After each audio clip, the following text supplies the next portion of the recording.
Salut, c'est Pascal, j'espère que tu vas bien. Aujourd'hui, je vais te montrer une méthode pour gérer une navigation entre produits au sein d'une même collection. Donc, c'est particulièrement utile pour les boutiques de type monoproduit. C'est vrai que voilà, souvent je fais du contenu pour le monoproduit. Le monoproduit est souvent trop mis en avant, parfois voilà beaucoup trop. Donc voilà, je me disais c'était quand même intéressant de vous montrer un petit peu comment on pouvait gérer la navigation autrement, sachant qu'après voilà, je vous propose ce réglage. Ensuite, ce sera bien entendu à vous de voir, de faire les tests et de vous décider si vous voulez l'utiliser ou pas, parce que évidemment, plus vous donnez le choix aux clients d'aller sur des flèches, de quitter des pages produits pour aller vers d'autres, plus vous ajoutez une part un petit peu de chaos, une part aléatoire, et ça peut faire tout à fait baisser votre conversion. Mais en même temps, voilà, si le client il arrive sur une page produit qui est pas top et il vous laisse barrer, au final là vous lui donnez une petite option pour aller vers notre produit qui est similaire, et comme ça il peut se balader tranquillement. Faut savoir que toutes les grosses boutiques multiproduits, ne serait-ce qu'Amazon, etc., proposent des fonctionnalités comme ceci. Donc voilà, c'est parti, je vous montre ça. L'avantage de cette méthode, c'est que ça va me permettre de vous montrer comment agir directement dans le code de Fastlane. C'est vrai que je crois, depuis 6 mois là, je vous ai jamais montré comment faire. Alors bon, je me doute que beaucoup d'entre vous l'ont déjà fait, mais voilà, pour les débutants complets, ça pourrait être voilà une petite introduction à cela. Et ensuite, je vous montrerai un petit peu les nouveautés. Donc voilà, allez, c'est parti. Donc du coup, pour les besoins, j'ai créé directement sur mon site Touchapinou une collection test. Comme ça, voilà, vous voyez un petit peu, voilà, j'ai repris les mêmes produits, j'ai fait des doublons. Donc là, bon, voilà, vous voyez directement la différence entre des images AliExpress et ce que j'ai fait sur ma page d'accueil avec mon vrai produit. Donc voilà, l'importance des images, hein, c'est pas du vent.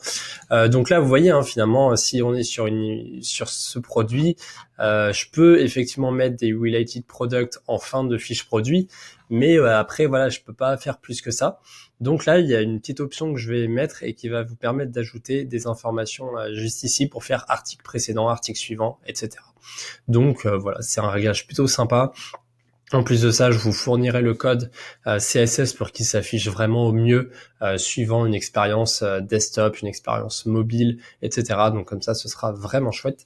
Donc allez, c'est parti. Donc du coup, vous allez dans Online Store. Et donc là, voilà, pour éditer le code de Fastlane indirectement, il faut aller dans Edit Code juste ici. Voilà.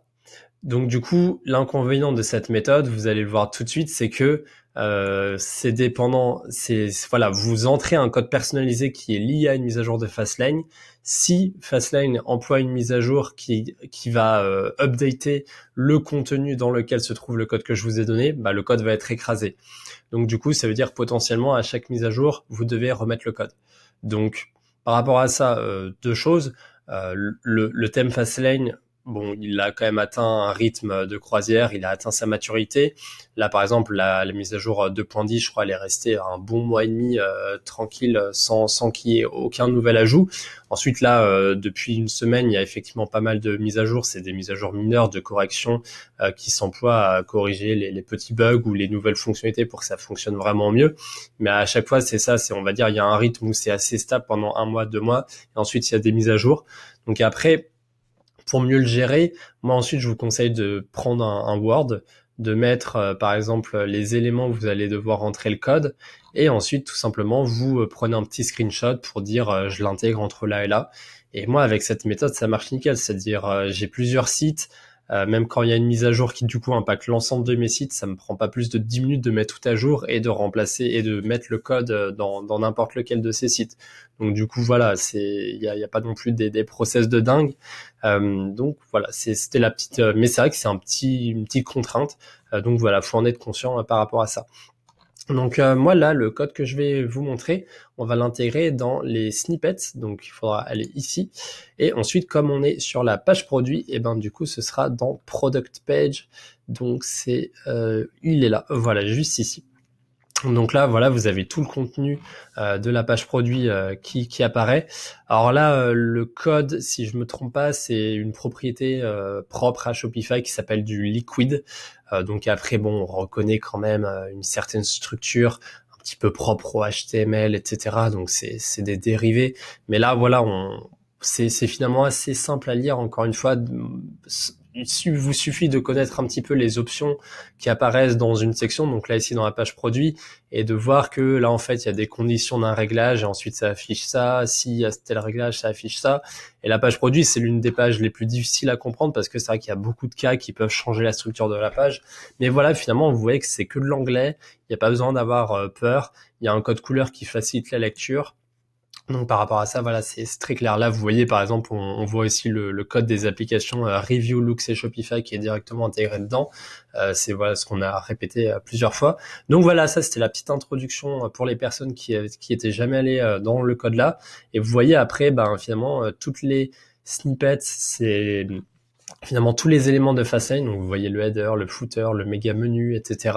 Et après, en théorie, vous pouvez vraiment ajouter ce que vous voulez et faire un thème qui est complètement suivant votre besoin interne à partir de Fastlane. Donc voilà, ça c'est dit, mais après voilà, allez pas apprendre un langage que vous connaissez pas, faites tout simplement appel à un développeur. Moi je ne suis pas développeur pour info, mais voilà, faites appel à un développeur et du coup vous pourrez tout simplement faire ce que vous souhaitez. Mais après, voilà, cherchez pas non plus à réinventer la roue, etc. Vous êtes avec des très bons outils. Donc là, voilà, une fois que j'ai fait cet aparté, vous voyez là, on va l'écrire juste en haut, là, comme je vous ai dit. Donc du coup, ce sera avant le H1. Le H1, c'est le titre du produit. Du coup, en fait, ça va être juste ici, là, voilà, il vous suffit de repérer cette balise H1. Si vous la trouvez pas, vous faites un petit CTRL F pour activer la fonction rechercher. Vous écrivez H1 et là, vous voyez qu'elle est mise en surbrillance tout de suite. De toute façon, voilà, elle est qu'au début, elle se voit très très bien. Donc là, voilà, moi, pour être sûr que voilà, on va pas empiéter sur le code, on va pas coller n'importe quoi, vous mettez quelques lignes en plus. Et là, voici le code que je vais vous donner. Donc, il suffira d'écrire navigation sur ma page Messenger comme d'habitude, pas sur mon profil perso, j'en vois toujours qui écrivent là-bas. Donc là, voilà, c'est le code qu'il vous faut. Tac, voilà. Et là, le code est copié-collé. Il vous suffit de bien sauvegarder. N'oubliez jamais cette petite étape. Là, voilà, il y a marqué Asset Saved. Donc, c'est bon, c'est bien confirmé. Donc là, normalement, si je refresh, c'est tout bon. Ça a été pris en compte. On va regarder ça tout de suite. Tac, voilà, c'est bon. Donc là, il n'y a que article suivant qui apparaît parce que je suis sur le premier produit de la collection. Mais si ensuite je fais article suivant, voilà, là vous voyez, il y a article précédent, article suivant. Et pour info, donc comme c'est un code qu'on vient d'ajouter, c'est complètement personnalisable. C'est-à-dire là, vous revenez ici. Là voilà, vous voyez, c'est moi qui ai écrit article suivant, article précédent. Si pour une raison ou une autre, vous souhaitez écrire produit précédent, produit suivant, previous article si vous êtes en anglais, etc. Vous faites ce que vous voulez. Vous pouvez même, vous voyez, changer le design de la flèche juste ici en prenant un symbole flèche quelconque. Vous pouvez faire ce que vous voulez, encore une fois. Donc là, voilà, c'est tout bon. Je vais vérifier quand même en mobile ce que ça donne pour vous montrer. Et là, vous voyez, là ici, je trouve, alors voilà, je vous ai pas transmis le CSS encore. C'est pour ça que je l'avais un petit peu adapté. Là, vous voyez, c'est donc mis sur la droite. C'est vrai que j'aime pas trop comme ça. En plus, je trouve que ça s'affiche juste en dessous de l'image produit. Donc là, le design sur mobile est perfectible. Donc là, il y a deux solutions. C'est soit, du coup, vous chopez là cet élément-là. Est-ce qu'il y a moyen? Je me souviens plus si on peut le choper. Donc, c'est soit, en fait, tout simplement, en fait, vous allez cacher cet élément pour le mobile parce que vous décidez que, voilà, c'est vrai que c'est pas la même expérience. L'utilisateur, il va forcément passer dessus. Ça coupe un petit peu le lien entre l'image produit et le titre. Donc, du coup, vous pouvez tout à fait le couper. Donc, du coup, pour ça, il vous faudra tout simplement définir une classe de tout cet élément, du coup c'est navigation en plus.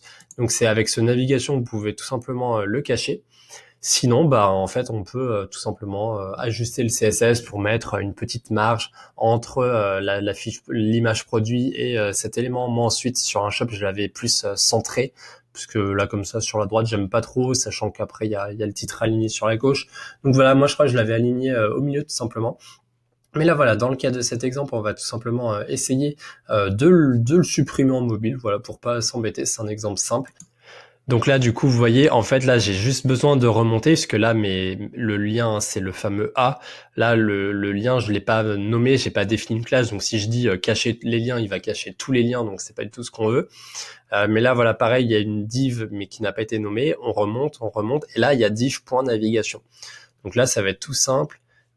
Il suffit d'aller sur le CSS du thème. Tac, tac. Là, voilà, je vais dans l'éditeur, du coup, pour que les réglages CSS se conservent et que là, pour ce coup-là, j'ai pas besoin de la réécrire à chaque fois. Et donc là, normalement, si vous allez en page produit, l'éditeur va prendre en compte ce réglage parce il fait partie du thème Fastlane dorénavant. Donc là, si vous allez hop sur une page produit, ah oui, du coup, attendez, faut que j'aille sur, non, je vais pas la trouver. Faut que j'aille sur tac collections test. Tac. Ah voilà, depuis l'éditeur, j'ai forcément, j'ai pas évidemment le chemin vers ma collection test. Donc du coup, faut que je lui donne ce chemin. Tac. Donc du coup, hop, voilà. On va voir s'il a pris en compte le chemin. Tac, voilà, c'est bon. Donc ensuite là, si je vais sur ce produit, là voilà, vous voyez que l'article suivant existe bien. Et donc tout simplement, pour cacher cette partie en mobile, ben hop, on va faire quelque chose comme ça. Hop. Là, je prends l'élément, là voilà, media screen and max width 768, c'est-à-dire pour mobile. Et là, je dis display none, ça veut dire ne pas afficher. Donc du coup, je vais me baser sur cette structure. Et du coup, il suffit d'écrire là point navigation. Voilà. Le point navigation, c'est moi qui l'ai appelé comme ça. Du coup, voilà, vous voyez, c'est juste ici un div class navigation. Donc tout cet élément a bien été nommé. Et du coup, ça me permet donc d'agir sur cet ensemble et de le cacher, notamment en mobile si je le souhaite. Donc là, on va vérifier tout de suite. Hop, si je passe en mobile, vous voyez, l'élément a bien été supprimé. Si j'enlève ce code, il va réapparaître. Voilà. Donc du coup, vous voyez encore une fois tout ce qu'on peut faire pour personnaliser l'expérience entre desktop et mobile. Il y a des éléments qui, je trouve, valent le coup en desktop, qui en mobile risquent de distraire. Là, effectivement, là, dans cet affichage-là, moi, je trouve que c'est pas vraiment pertinent de le laisser. Mais voilà, en desktop, ça s'affiche très bien. Il y a même moyen avec du CSS de le personnaliser un petit peu plus. Je vais voir si je vous... Je vais voir si je vous retrouve ça. Là, je sais pas, c'est le tab qui bug. Je vais voir si je vous retrouve ce réglage CSS qui permet de mieux l'intégrer parce que là, je trouve c'est un petit peu perfectible. Sinon, bah voilà, on restera sur ça. Voilà, ok, c'est bon. Voilà. Donc là, du coup, je vous ai retrouvé le code CSS que j'utilise personnellement. Donc là, ici, c'est pour la partie desktop ce que je fais. Et ça, c'est pour la partie mobile. Donc du coup, je vais vous recoller ce code en entier. Voilà, comme ça. Donc sur mobile, effectivement, je le cache. C'est ce que je fais sur mes shops finalement. Je préfère le laisser comme ça. Et là, vous allez voir, voilà. Là, voilà, j'ai mis une petite marge ici pour vraiment mettre article suivant plus comme ça. Si vous voulez un dernier réglage un peu plus, voilà, plus cosmétique, on va dire, tac, ce sera plutôt ça, tac, tac, voilà. Alors là, ici, vous allez voir directement ce que ça fait. Tac, s'il veut bien, non, va falloir sauvegarder. Donc là, en fait, tout simplement, point navigation A, je lui dis que pour tous les liens qui sont dans la classe navigation, c'est-à-dire ça va prendre seulement en compte ces liens-là, je vais mettre cette couleur qui est un petit peu bleutée et qui va prendre voilà la couleur d'un lien qu'on connaît. Et là, j'ai mis au survol, A, over, c'est au survol, text decoration underline, c'est-à-dire ça le souligne. Et donc là, voilà, vous voyez qu'il y a du coup une incitation au clic. La personne, en tout cas, le client visuellement, il repère que c'est un lien. S'il clique dessus, bah voilà, il comprend que c'est vraiment un lien. Il y a pas de souci. Il y a une animation en plus. Il y a le pointeur de la souris en plus qui se transforme, comme vous le voyez. Et du coup, voilà, il clique et ensuite, voilà, ça va faire quelque chose comme ça. Donc moi, voilà, c'est quelque chose que j'aime bien comme ça. Donc je vais vous le mettre ici, voilà, à la suite. Donc ça, ce sera dans le custom CSS. Et ça, ce sera ajouté directement dans le snippet product. Donc du coup, je vais quand même vous mettre le chemin au cas où. Tac, tac, voilà. Comme ça, c'est plus clair comme ça. Et du coup, avant le titre H1. Voilà. Et ben voilà, c'était tout pour l'astuce du jour. Bah écoutez, n'hésitez pas à me dire si vous l'avez trouvé clair, si voilà vous avez un petit peu compris comment voilà on ajoute quelque chose dans le code directement. Si vous avez bien compris que voilà à chaque fois que cette product page.liquid sera updaté dans une mise à jour, il faudra bien entendu réintégrer ce code parce qu'il sera supprimé. Donc autant vous dire que ça arrivera souvent parce que la page produit c'est quand même un élément assez central du thème. C'est très probable qu'à chaque mise à jour, elle soit mise à jour, que voilà dans tout ce code, il suffit qu'il y ait une seule ligne qui soit mise à jour et voilà le thème, cette partie-là sera supprimée. Tout ajout personnalisé, customisé par vous-même sera supprimé. Donc voilà, n'hésitez pas à me dire en tout cas si c'est bien clair pour vous. Si besoin, voilà, je vous ferai peut-être quelques autres vidéos dans le même sens. Ça, j'ai pas non plus encore une fois ajouté beaucoup de code sur Fastlane. Mais voilà, il y a des petits ajouts comme ça qui sont des fois sympas. Donc voilà. Donc bah en tout cas j'espère que ça vous a plu. Maintenant une petite communication sur mon site voilà de prestations web design. Donc voilà j'ai refait pas mal d'éléments. J'ai voilà notamment sur le menu je pourrais presque vous faire une étude de cas à ce sujet. Voilà, en tout cas, c'est beaucoup plus simplifié en termes de structure, parce qu'avant, c'est vrai que j'avais les méga menus, etc. J'ai là ce petit bouton, ce sera le sujet d'une autre vidéo, je vous montrerai comment j'ai fait ça. Et sinon, voilà, j'ai directement intégré une vidéo, j'ai plus mis l'accent sur la communication de l'audit gratuit. Donc si voilà vous étiez encore pas très serein quant à cet audit gratuit, ben n'hésitez pas d'en demander un pile au moment où vous allez lancer les pubs, c'est-à-dire vous estimez avoir terminé votre site, mais vous souhaitez quand même avoir un feedback, ben c'est un moment parfait pour demander un audit. À partir de là, ben l'audit est gratuit, je joue le jeu, je donne le maximum de valeur. Mais bien sûr, ben, je joue le jeu, mais derrière, ben, je vous présente aussi mon offre de prestation web design pour vous donner un thème énormément plus professionnel. Donc ensuite, voilà, c'est à vous de voir, suivant vos ressources en temps, en argent, si vous souhaitez plutôt investir dans une prestation web design ou si vous préférez, ben, tout simplement faire par vous-même le thème en espérant voilà atteindre la maîtrise de Photoshop, du HTML, du CSS. Toutes ces choses prennent du temps, mais voilà, c'est le but de ma chaîne, de vous apprendre toutes les astuces. En tout cas, voilà, j'espère que cette vidéo vous a plu et je vous dis à la semaine prochaine. À bientôt. Au revoir.